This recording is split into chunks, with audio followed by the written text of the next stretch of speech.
Let's break down every single running back, wide receiver, quarterback, and tight end that you could possibly need to add off of the waiver wire last minute, heading into week 11 of the 2024 fantasy football season. So let's start with Audric Estime of the Denver Broncos. Not a lot of options out there at the running back position that give us a lot of hope here in week 11 if you are struggling at the running back position last minute, but Estime did take over this backfield in week 10 against the Kansas City Chiefs, 14 touches, 53 yards on the ground. Compare that to Javonte Williams, who had just 1 touch on the ground and 2 targets, and then Jaleel McLaughlin, just 2 touches on the ground. So, I mean, I'm still a little wary of a Sean Payton-led backfield here and exactly what we're going to get on a week-to-week basis. But the coaching staff came out before week 10 and said that Estime was going to get more touches, and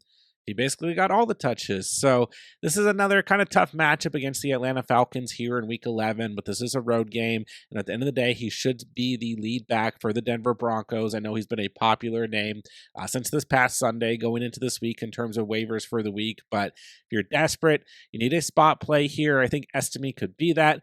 Outside of that, I think he's a solid stash as he will face the Las Vegas Raiders in week 12 and the Cleveland Browns in week 13 before getting a bye week in week 14. So at this point in the season, running backs are going to be kind of few and far between when we're looking at the waiver wire, but he at least gives you a chance if you're desperate for some points here in week 11. And speaking of if you need points because you're desperate, let's continue the theme with Zamir White of the Las Vegas Raiders on bye week in week 10, this week on the road against the Miami Dolphins, who for most of the season were a very poor run defense. They have improved. They moved up to 20th against the position in terms of fantasy points allowed. So still not great, but better than we have seen in, for a majority of the season. But looking at Zamir White outside of the matchup here, 6 touches in week 9 with a change at offensive coordinator, 10 yards on the ground, awful, 1.67 yards per carry, but did get some goal line work and did score a touchdown, finishing the day with 7 fantasy points, which was his highest mark on the entire season. Now, Alexander Mattison is still the lead back here, had 9 touches in week 9, but just 3 more touches than Zamir White. So Mattison was really taking the bulk of the volume for a couple weeks there and almost the entire season. And even when we were still seeing plenty of touches to White early in the season, the more productive fantasy running back was Alexander Mattison. So this is definitely a situation that I'm not like jumping the gun to go out and pick up Zamir White. But if you're desperate for points this week, this could be a player that you could spot play against a pretty poor Miami Dolphins defense, run defense to be more specific, and somebody who could come out with a respectable at stat line 7-8 points if that is deemed respectable. So once again, this is a desperation play. There's no real high upside plays at the running back position that are going to be out there in the waiver wire this late in the season. So if you need to cross your fingers this week, you're in a 16-man league, whatever it may be, Zamir White might help get you through. All right, last running back we're going to take a look at is Gus Edwards of the Los Angeles Chargers. Coming back to action in week 10 against the Tennessee Titans, 10 touches, 55 yards on the ground.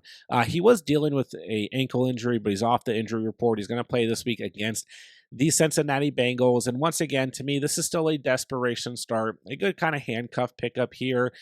We saw Gus Edwards obviously get those double-digit touches this past week on top of J.K. Dobbins also having 15 touches on the ground. So I don't think that Gus Edwards is necessarily like taking over this backfield. I still think it's J.K. Dobbins' backfield at the end of the day. We go back to the first couple of weeks of the season before Gus Edwards hit IR for between weeks 5 and 9, right?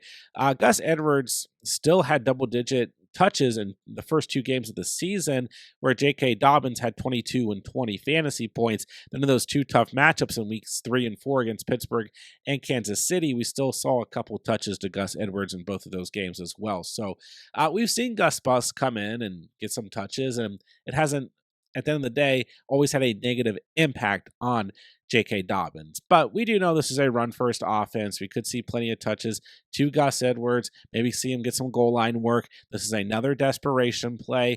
or if you're just looking to stash a running back who could see involvement as the season starts to wind down here. This is an offense that, although they've been passing more as of late, is still at their heart and center a run-first offense. So he could still see plenty of involvement. So any of these running backs, I'm not looking to start this week, but these are the 3 running backs that I think give you the best chance for spot play points who are lowly roster percentage as we move in to week 11. To move along to some wide receivers, let's start with Marquez Valdes-Scantling of the New Orleans Saints, sitting at 35% rostered. A nice little fantasy day in week 10, 25.9 fantasy points. But we want to be really careful here about chasing points. We talked about this in the early waiver wire video earlier in the week, right? 3 targets, 3 receptions. These aren't the type of stat lines that I'm looking for, right? But he did finish with 109 receiving yards and 2 touchdowns. What we really want to look at here is that the matchup is great this week, going up against the Cleveland Browns, allowing the 28th most fantasy points to the wide receiver position. And then on top of that, we still have a very depleted overall offensive roster for the New Orleans Saints. Mason Tipton, no catches in week 10. Okay. Cedric Wilson is questionable going into the week. And then Jermaine Jackson is the next man up at wide receiver, and he just joined the Saints a couple weeks ago. So outside of that, we're looking at tight ends like Juwan Johnson, Foster Moreau, Swiss Army men like Taysom Hill, and then obviously Alvin Kamara. I mean, the pass catchers are very limited here for the New Orleans Saints. We know that. We got Rashid Shaheed on IR, Chris Olave on IR. So ultimately, there's going to be opportunity for MVS to have another solid game this week. I don't know about 25 fantasy points, but he should be able to have a solid game against the Cleveland Browns. Of course, like I said, want to be careful here chasing points, but the matchup is here. The volume should be there for MVS, even though he only had 3 targets this past week. The volume should somewhat present itself with all the injuries here. So that's sitting at 35% rostered. If you're desperate, hey, why not take a shot on MVS here in week 11? Honestly, I'm going to take a chance on Marquez Valdes-Scantling's line on Underdog this week, sitting at just 2.5 receptions, or you could take a look at his total receiving yards, sitting at just 29.5 receiving yards. I don't really see any reason why he can't hit either of these lines on Underdog, acting as the primary wide receiver 1 going into week 11. So if you guys don't already know, any new users who sign up on Underdog with promo code THECATCH, that link is down below. You're going to get a free NFL Pick'em to use towards week 11 on Underdog. Take your free Pick'em, pair it with one of these lines for MVS. Once both of those lines hit, you're going to automatically triple your cash entry. And on top of that, Underdog is also going to give you a 50% deposit match up to $1,000 when you sign up on Underdog with promo code THECATCH. That link is down below. All right, next up is Ricky Pearsall of the San Francisco 49ers, sitting at 63% roster. Maybe not as likely that you can run to the waiver wire and pick him up, but if he's available in your league, like the matchup this week against the Seattle Seahawks, should see some points scored in this game, should see some offense, should see the Niners be able to throw the football in this game. And it was a little bit exciting for about 24 hours there, maybe not for Jawan Jennings owners, but maybe for Ricky Pearsall owners, because Jennings popped up on the injury report, of course, like most San Francisco 49ers players do, with an ankle injury, but he's cleared. He's off the report. Not going to go into week 11 with any type of injury designation. Maybe Jennings is a little bit banged up. Who knows? Maybe that means more volume for Pearsall, but that's being a little bit speculative there. So Ricky Pearsall, just a solid ad right now, double-digit fantasy points in his last 2 starts, 11.7 fantasy points in week 8, 17.3 in week 10 with the bye week in between. If he's out there, if he's available, I think he's still a solid ad, as many people have, been looking at Ricky Pearsall in the past couple of weeks. Obviously, there's a lot of other players in front of him: Deebo Samuel, Jawan Jennings, George Kittle, and now C-Mac is back as well. He's obviously going to get volume through the air, but Ricky Pearsall, part of a good offense, good matchup this week. If he's out there, I think you should absolutely add him moving into week 11. All right, another player we've talked about a lot throughout the past couple of weeks is Quentin Johnston of the LA Chargers. encourage you guys to go out and pick up Johnston, dating back to like week 8 before he started to pop off again, like we saw in week 9 with 22 fantasy points. And this past week, another double-digit fantasy performance, just 2 catches, but turned one of them into a touchdown, had 10.4 fantasy points. Now we get this kind of nice Sunday night primetime matchup against the Cincinnati Bengals, a unit that has really struggled against the wide receiver position thus far on the season, giving up the 20th most fantasy points to opposing wide receivers. So Quentin Johnston's out there and available. He's sitting at 59% rostered, a little bit higher overall rostered. But if he's out there and available, I think he's a solid add.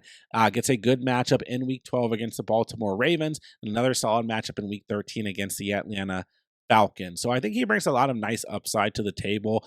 I actually feel a little bit more encouraged about starting Quentin Johnston than Ladd McConkey because, once again, I think there's more upside with Quentin Johnston, maybe more stability with Ladd McConkey. But so far on the season, we've seen 4 double-digit games to Quentin Johnston and 3 single-digit games. So he's been a solid option throughout the course of the season. We're seeing the Chargers throw the football more. Good matchup, good game script here in Week 11. If he's out there and available, he is a solid flex here in Week 11. Another player that I think could be a solid flex option this week is going to be Pop Douglas of the New England Patriots. Gets a good matchup this week going up against the LA Rams, giving up the 24th most fantasy points to opposing wide receivers. He sits at 44% rostered. I don't know if the ceiling's crazy high here. I say the ceiling's higher with Quentin Johnston, but Demario Douglas is out there. I think he could easily bring you 10 fantasy points this week. Hope get you over the hump if you have players on bye week, you're dealing with injuries, all that stuff. Nice home game here for the Patriots. This Rams defense has looked much better up front. They've improved drastically against the run, and they're definitely finding a way to apply pressure to opposing quarterbacks, but the weakest part of this defense is still the secondary, and from a fantasy perspective, they struggle the most against the wide receiver position. We know the Patriots will be throwing the football more, as they have been, since Drake May has been the starting quarterback. So this is just a nice spot for Demario Douglas. 5 or more targets in his last 2 games, 9 or more fantasy points in his last 2 games. Once again, this is a spot play, looking for like 10-ish fantasy points here. I think Demario Douglas could be your guy here. He doesn't really have that touchdown upside, as he's only scored 1 touchdown on the season. But of course, if he finds the end zone, you're going to see more upside. So player who might be out there on the waiver, sitting at 44% rostered. You're struggling, need some help. Pop Douglas, a good matchup this week, may be able to help get you through. Except let's talk about Romeo Doubs. Remember him? Well, he was on bye week this past week, and now he gets a tough matchup against the Chicago Bears, giving up the second fewest fantasy points to opposing wide receivers. He sits at 67% rostered currently, and I do think that Romeo Doubs, as well as Christian Watson, who sits at 48% rostered, are worth a shot any week that the Packers are playing. Their wide receivers are worth a shot. They're very volatile. You never quite know what you're going to get, but they could give you a solid flex option. Between Doubs and Watson, I think I'd rather go with Romeo Doubs. We look back in the last 4 games for the Packers. Romeo Doubs has double-digit fantasy performances in 3 of those. Christian Watson, a double-digit fantasy performance in just 1 of those. So a little bit more volatility, I would argue, with Christian Watson, a little bit more stability with Romeo Doubs. But this is a tough matchup. Now, obviously, I would imagine that Jalen Johnson of the Chicago Bears is going to see Jaden Reed most of this game. Could end up seeing Romeo Doubs. Sometimes Doubs lines up as that wide receiver 1, right? So we'll find out here. But ultimately, Romeo Doubs, I mean, we know what he brings to the table. Volatility, a little bit of upside, nice stability. Like I said, you just never quite know what you're going to get with a Packers wide receiver, but I do think he could be a solid option moving into the week. It's a little bit of a tough schedule for the next couple of weeks. The Bears and Niners and the Dolphins in terms of defensive units that the Packers will see. But Romeo Doubs, one of these guys that Jordan Love has a good chemistry with, tends to rely on in difficult spots. So I think he could be a decent play over the next couple weeks. All right, if you need a little bit of a flyer and a little bit of upside, I would take a chance on Rashod Bateman, sitting at 38% rostered, going up against the Pittsburgh Steelers this week, who are giving up the 13th fewest fantasy points to opposing wide receivers. So a little bit of a tough matchup, but I think a lot of people are expecting some points in the Steelers-Ravens matchup, especially because Well, the Ravens are going to allow points the way that secondary plays. We know that. But we look at Bateman, right? Very difficult to trust. There was a point in the season where we kind of hit on Bateman, and he gave us some solid fantasy outings for a couple weeks in a row between weeks 5 and 7, double digits in 3 straight games. Then weeks 8 and 9, 5.5 or less fantasy points, then kind of reemerged this past week in week 10 against Cincinnati, where everyone except Zay Flowers basically had a good game in that shootout, but 8 targets, 6 catches, 54 receiving yards, a touchdown, and 17.4 fantasy points. So I think this is the type of game script where, once again, Rashod Bateman could be a big part of the game plan, could be relied on in the red zone, things like that, and could easily score a touchdown in this matchup, as most of that defensive pressure is going to be applied to Derrick Henry, Mark Andrews, and Zay Flowers. So I do like Bateman this week. I do think he's risky as well, but if you're looking for points, of course, he's a part of a great offense and a good competitive game script here between the Steelers and the Ravens. So there's risk here, but if you're desperate, I think Bateman could help get you some points and help you get you through week 11. All right, next up, let's take a look at Juju Smith-Schuster of the Kansas City Chiefs, who we have not seen play since week 5 of the season, where he had 20 fantasy points, 8 targets, 7 catches, 130 receiving yards, got the whole fantasy community very excited, as I was shortly after the Rashee Rice injury, right? And we were like, oh, guess Juju's the next man up. But things have changed since week 5 of the season. DeAndre Hopkins, obviously now on this team. Travis Kelce getting plenty of receiving work.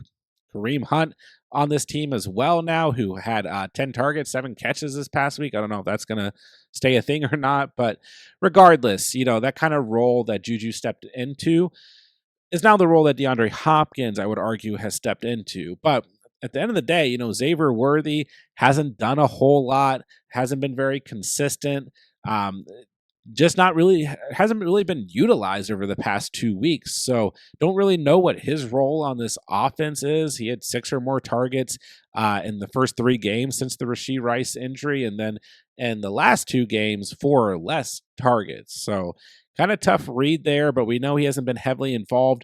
McCole Hardman has 3 or less targets in every game in the past 4 games. Justin Watson has 4 or less targets in each of the last 4 games as well. So, we look at this Chiefs offense. Well, they're obviously winning football games and things are clicking. And, this is an Andy Reid system and Patrick Mahomes is the quarterback and they're finding a way here.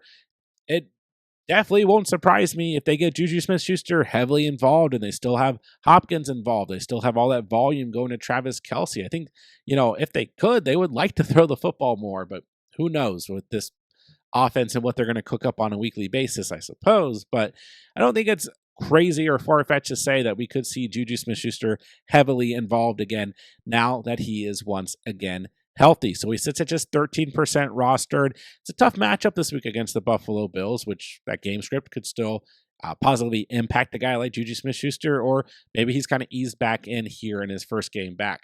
Nonetheless, 2 solid matchups after that against the Panthers and the Raiders. So even if you're stashing Juju Smith-Schuster to kind of see what happens here, I think he's absolutely worth a roster spot right now as we move into the final stretch of the season and we continue to see plenty of competitive game scripts out of the Kansas City Chiefs. And last wide receiver I want to take a look at is Adam Thielen of the Carolina Panthers, sitting at 34% rostered, a little bit higher rostered overall because he's been on IR, so fantasy managers have just left him on an IR spot. But I think that Adam Thielen could be an interesting option here as the season starts to wind down. Doesn't have a ton of great matchups, but what we do know is that he's been activated off of IR, and he's probably going to move back into that wide receiver 1 spot next to Xavier Leggett, at worst wide receiver 2 spot next to Xavier Leggett. So, we look back to last season, Bryce Young and Adam Thielen had a good chemistry overall. It's easy to forget that Thielen was a top 20 wide receiver in fantasy football last year. So I don't know if I'm quite expecting that, but the volume should be there. This is going to be an interesting end of the season for the Carolina Panthers. Like I said, some tough matchups here. They play Kansas City in week 12. They're on bye week this week. Tampa Bay, not so bad in week 13. Philly, tough in week 14. Dallas, not so tough. Arizona, I would argue, tough in week 16.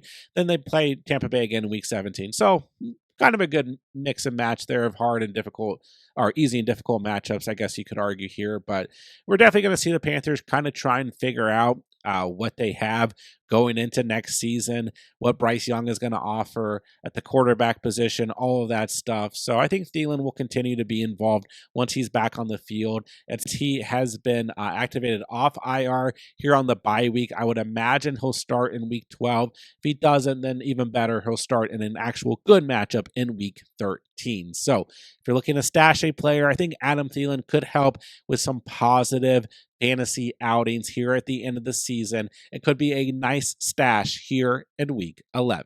All right, let's quickly go through some quarterbacks and tight ends if you guys need a streaming option. And of course, my favorite streaming option, if you guys have been keeping up with the channel this week, is going to be Russell Wilson of the Pittsburgh Steelers. And I mean, I told you guys, I hate to say I told you so because I get plenty of things wrong. We make plenty of good calls, just part of it, right? But dating back to week 6, I told you guys, pick up Russell Wilson. And I didn't actually expect Russell Wilson to start popping off right away.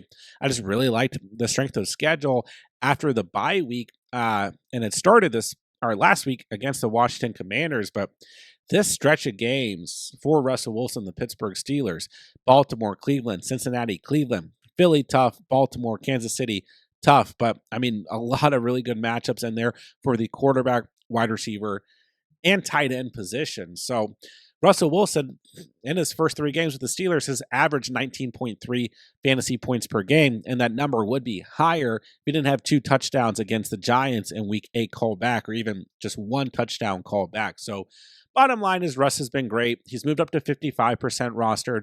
But if you need a streaming option at quarterback this week, love Russell Wilson, as the Ravens are allowing the 31st most fantasy points to opposing quarterbacks. So if he's still out there and available, this is, in my opinion, the strongest streaming option with the safest floor at the quarterback position here in week 11. Said it earlier in the week, but I'm going to remind you guys again, I love Russell Wilson's total passing yards on Underdog heading into week 11, sitting at 230.5. I would head straight to Underdog.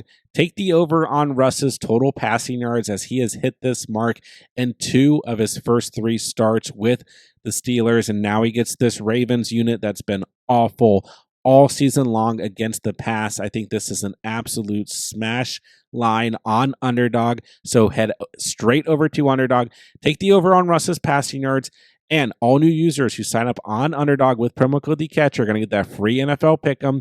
Take your free Pick Em. Pair it with the over on Russ's passing yards. Once both lines hit, you're going to triple your cash entry.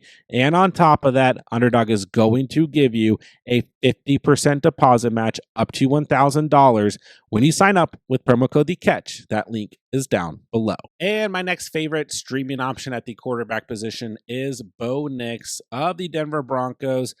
Once again, another player that we have talked about a lot for quite a few weeks here on the channel. He's moved up to the QB9 so far on the season. He's averaging over 17 fantasy points per game, and he has a great matchup this week against the Atlanta Falcons, allowing the 25th most fantasy points to opposing quarterbacks so far on the season. So, home game for the Broncos. Tough place to travel for that Atlanta defense.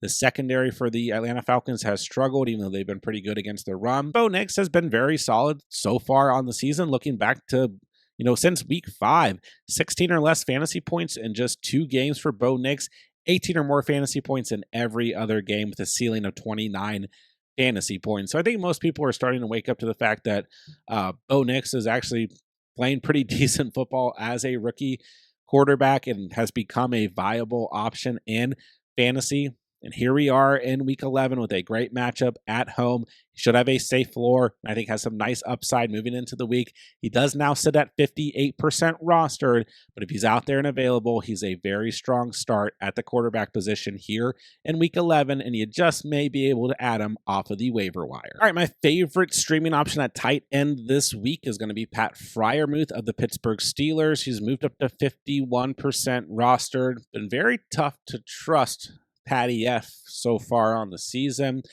Been very inconsistent, but he is coming off of a nice game against the Washington Commanders where he had just 3 targets, but turned that into 3 catches, 17 receiving yards, a touchdown, and 10.7 fantasy points. Only has double-digit fantasy points twice on the season. Should be 3 times, but in that Week 5 matchup against the Cowboys, he fumbled. That brought him under the mark.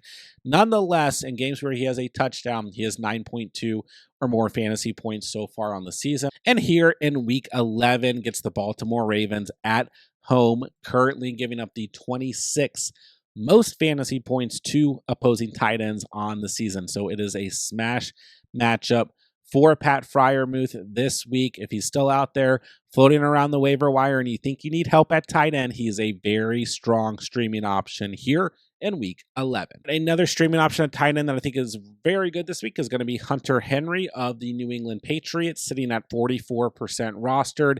It's a solid matchup this week against the LA Rams, giving up the 24th most fantasy points to opposing tight ends. We look back since Week 6, Hunter Henry has double-digit fantasy games in every game except this past week against the Chicago Bears since Drake May has been the starting quarterback, and in games where Drake May has played the entire game. Week 8 against the Jets, we saw Drake May leave early.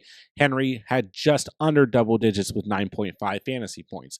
This past week against the Bears, tough matchup. The Bears have been very good against opposing tight ends so far on the season. Overall, I think it's going to be better this week against the LA Rams.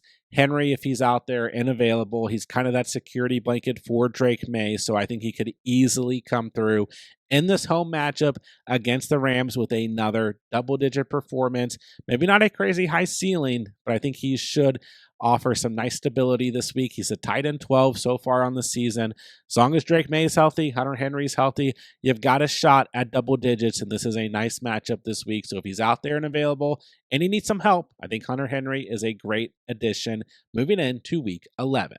All right, we got to throw somebody in here who's a little bit lower rostered, and let's go with Will Dissly of the LA Chargers, sitting at 15% rostered, has a great matchup this week as the Bengals are giving up the 28th most fantasy points to opposing tight ends. We talked about that game a little bit earlier in the video. Should get a good game script, good matchup overall here, primetime football, Sunday night football, all that good stuff. If Will Dissly's out there and available, it's a nice opportunity at home against a Bengals defense that has struggled against opposing tight ends.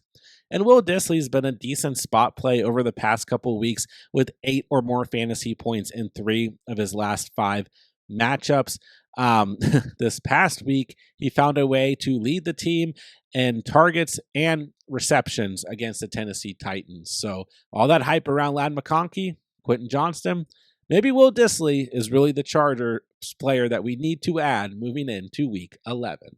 That'll do it for today's video. There are your last-minute waiver wire additions moving into Week 11 of the 2024 fantasy football season. Don't forget, guys, I'm answering all fantasy football questions in the comment section down below. So if you guys need anything whatsoever moving into the week, be sure to drop me a comment, and I'll answer every comment before Sunday's slate of games. Outside of that, make sure you guys are subscribed to the channel because we have everything you could possibly need on a week in, week out basis here on the channel to help you guys dominate your fantasy league every single week. So with that, I'll say thank you guys so much for watching and or listening. And remember, you saw it here on The Catch.